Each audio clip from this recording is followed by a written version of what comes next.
Hello student, welcome back once again. I am Mukesh Kumar, social science subject लेकर के मैं आपके समक्ष उपस्थित हुआ हूं और आज का अपना जो वीडियो वाटर रिसोर्सेज से रिलेटेड है इसका पार्ट सेकंड। और इस पार्ट में आज हम जो पढ़ने जा रहे हैं वो मल्टीपर्पज प्रोजेक्ट है। जो इंडिया के कौन कौन से मेन मल्टीपर्पज प्रोजेक्ट हैं उनके बारे में पढ़ने जा रहे हैं। और उन प्रोजेक्ट में सबसे पहले अपन पढ़ेंगे Bhakra Nangal project. Student, Bhakra Nangal project की अगर हम बात करते हैं तो ये भाखड़ा नागल प्रोजेक्ट है, ये एक ऐसा प्रोजेक्ट है जो एक स्टेट में ही तीन स्टेट को वाटर की जो फैसिलिटी है वो प्रोवाइड करवा रहा है और काफी यूजफुल है इरिगेशन के लिए भी और हाइड्रो इलेक्ट्रिसिटी प्रोडक्शन के लिए भी। स्टूडेंट, भाखड़ा नागल प्रोजेक्ट की अगर हम बात करते हैं तो इस प्रोजेक्ट की शुरुआत की बात कर लेते हैं। ये प्रोजेक्ट 1948 में स्टार्ट हुआ था एंड completed on 1963। स्टूडेंट, 1948 में इसका काम शुरू हुआ था और 1963 में जाकर के इसका काम कंप्लीट हुआ। ये जो प्रोजेक्ट है, ये प्रोजेक्ट कौन सी रिवर पे इस्टेब्लिश किया गया है? तो ये है प्रोजेक्ट सतलुज रिवर। सतलुज जो रिवर है उस पे हिमाचल प्रदेश में इस्टेब्लिश किया गया है।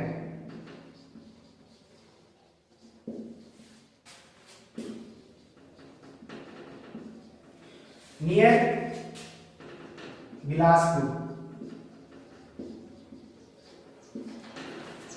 हिमाचल प्रदेश नियर बिलासपुर में इसको स्टैब्लिश किया गया है। सतलुज रिवर पे इसको स्टैब्लिश किया गया है। दूसरी बात अपन करेंगे, ये है बिगेस्ट डैम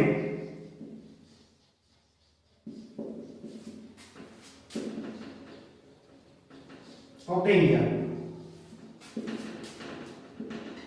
स्टूडेंट, ये बिगेस्ट डैम है, बड़ा डैम है, सबसे बड़ा डैम इसको भारत का माना जाता है। इस रिवर के ऊपर दो डैम बनाए गए हैं। एक डैम है भाखड़ा, दूसरा डैम है नांगल। दोनों डैम है ये इसी रिवर के ऊपर बनाए गए हैं। ये भाखड़ा जो डैम है वो बिलासपुर के पास बनाया गया है, इसके जस्ट नीचे और ये नांगल डैम बनाया गया है। और नांगल डैम को मुख्य रूप से बनाने का उद्देश्य ये था, जो सरप्लस वाटर है इस डैम में कलेक्ट होने के बाद वो नांगल डैम में कलेक्ट कर लिया जाए और यहाँ से इस पानी को इरिगेशन के लिए छोटी छोटी कैनल के माध्यम से इरिगेशन पर्पज को फुलफिल करने के लिए आगे भेजा जा सके, इसलिए नांगल डैम का निर्माण वो बाद में किया गया था। स्टूडेंट, इसके बाद अब जॉइंट वेंचर की बात करते हैं। सबसे पहले अपने भाखड़ा नांगल की बात की, और ये भाखड़ा नांगल है, ये 518.16 मीटर लंबा है। फिर है स्टूडेंट, यहाँ पर इस पे जॉइंट वेंचर की बात करेंगे। जॉइंट वेंचर की बात करने से पूर्व मैं आपको बता दूं, ये जो डैम है इसके ऑब्जेक्टिव की बात करेंगे। इससे पहले इसके जॉइंट वेंचर की बात करें तो यहाँ पर राजस्थान,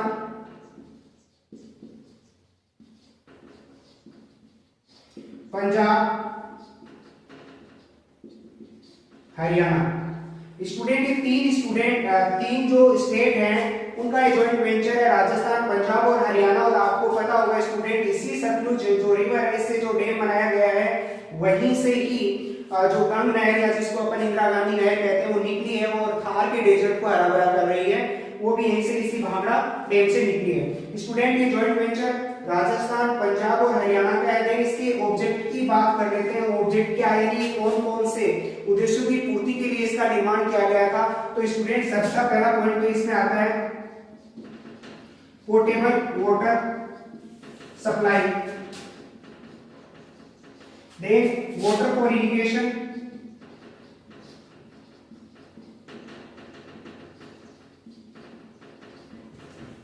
तीसरी बात इसमें आती है पावर प्रोडक्शन, यानी इलेक्ट्रिसिटी जनरेट करने का एक इसके तीन महत्वपूर्ण उद्देश्य हैं। पोर्टेबल यानी पानी पीने के लिए भी उपलब्ध करवाता है, इसके अलावा इरिगेशन के लिए भी पानी उपलब्ध होता है। इसमें जो इलेक्ट्रिसिटी प्रोडक्शन के लिए पानी काम में आता है, इस पर्पस को फुलफिल करने के लिए गवर्नमेंट ने भाखड़ा नागल डैम प्रोजेक्ट का निर्माण किया था, जिसमें दो डैम बनाए हैं। ओके स्टूडेंट, अब अपन चलते हैं अगले प्रोजेक्ट में। देखिए फिर से देख लीजिएगा, 1948 में स्टार्ट किया गया था, कंप्लीट 1963 में हुआ था। सतलुज रिवर पे इसको बनाया गया था हिमाचल प्रदेश में, और बिलासपुर के पास इसको निर्माण किया गया था।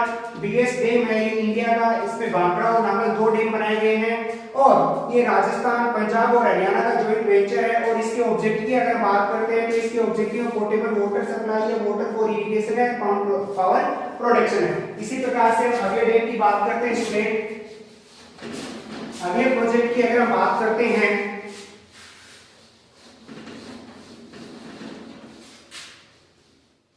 तो वो अपना प्रोजेक्ट है, वो है student Damodar valley project number 2।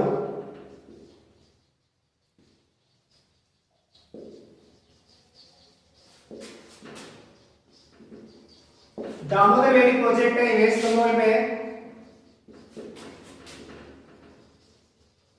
Okay student, waste Bengal में है।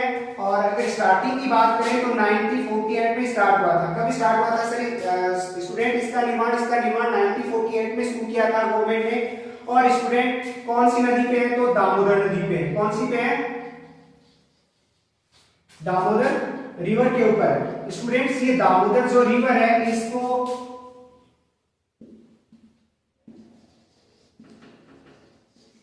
बंगाल सोरो कहा जाता है, यानी बंगाल का दुख कहा जाता है। सोरो मतलब होता है दुख।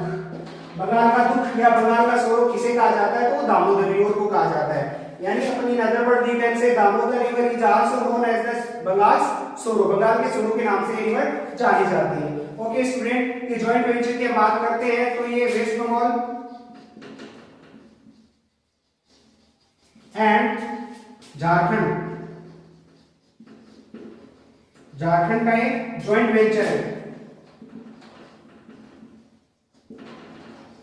इसका जॉइंट वेंचर है, ये जॉइंट वेंचर है वेस्ट बंगाल एंड झारखंड का। दोनों स्टेट के लिए पानी है प्रोवाइड करवाने का काम करता है। इसके जो ऑब्जेक्टिव की अगर हम बात करते हैं, यानी इसके ऑब्जेक्ट क्या है, इसको बनाने के पीछे गवर्नमेंट का क्या उद्देश्य है? तो स्टूडेंट ऑलरेडी लगभग सभी प्रोजेक्ट का उद्देश्य सिमिलर सा ही है। यहाँ पर मुख्य जो ऑब्जेक्टिव है वो है टू कंट्रोल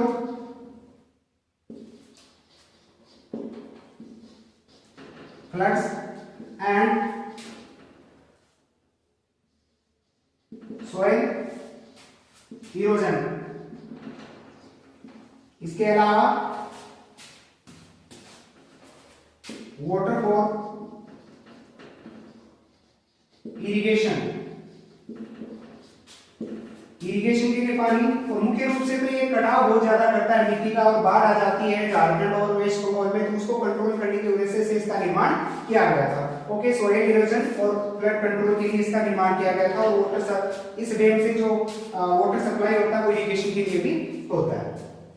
ओके स्टूडेंट, हम फिर से इस पर बात कर ले। दामोदर वैली प्रोजेक्ट की अगर हम बात करते हैं तो वेस्ट बंगाल का एक प्रोजेक्ट है, और ये स्टार्ट किया गया था 1948 में। इस पे रिवर कौन सी पे है? रिवर दामोदर रिवर पे इसको बनाया गया था। और दामोदर रिवर को बंगाल का सोरो कहा जाता है, sorrow of the Bengal. And joint venture किस का है? वेस्ट बंगाल एंड झारखंड का। इसके अलावा ऑब्जेक्टिव क्या है? इसके उद्देश्य क्या है? To control flood and soil erosion and water irrigation, water for irrigation, ये इसके बेटा ऑब्जेक्ट है। तो हमने दूसरा प्रोजेक्ट पढ़ लिया दामोदर वैली प्रोजेक्ट। अब हम पढ़ेंगे तीसरा प्रोजेक्ट जो हमारा है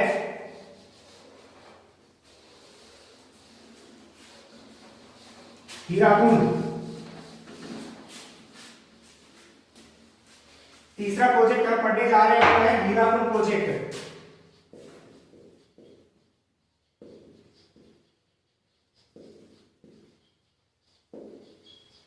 स्टूडेंट ये ओडिशा से संबंधित है।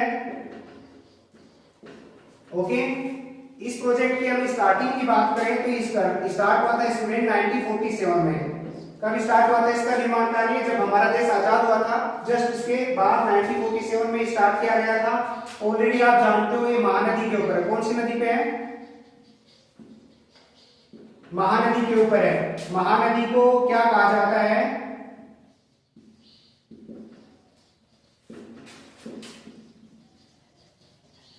यहां पर महानदी को ओडिशा का स्वरूप कहा जाता है, यानी ओडिशा का दुख। क्योंकि इसमें भी काफी बाढ़ आती है और बाढ़ की वजह से उड़ीसा में काफी नुकसान करता है। इस वजह से महानदी के ऊपर इस डैम को बिल्ड किया गया है, हीराकुंड डैम प्रोजेक्ट को। ये लॉन्गेस्ट डैम है, dam of the Asia. Asia का ये लॉन्गेस्ट डैम है और इंडिया का भी ये लॉन्गेस्ट डैम है। ओके स्टूडेंट, इसके जॉइंट वेंचर की अगर हम बात करते हैं तो ओडिशा को सबसे ज्यादा इससे बेनिफिट होता है। ओडिशा को बेनिफिट होता है। बेनिफिट भी ऑब्जेक्टिव की अगर हम बात करें, क्या क्या बेनिफिट होता है, क्या उद्देश्य को ध्यान में रख करके इस डैम का निर्माण किया गया था, तो इसके ऑब्जेक्टिव की अगर हम बात करें तो एक तो ये पोर्टेबल वाटर,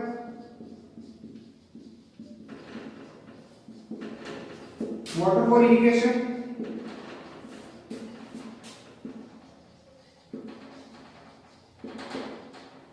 इसके अलावा स्टूडेंट पावर प्रोडक्शन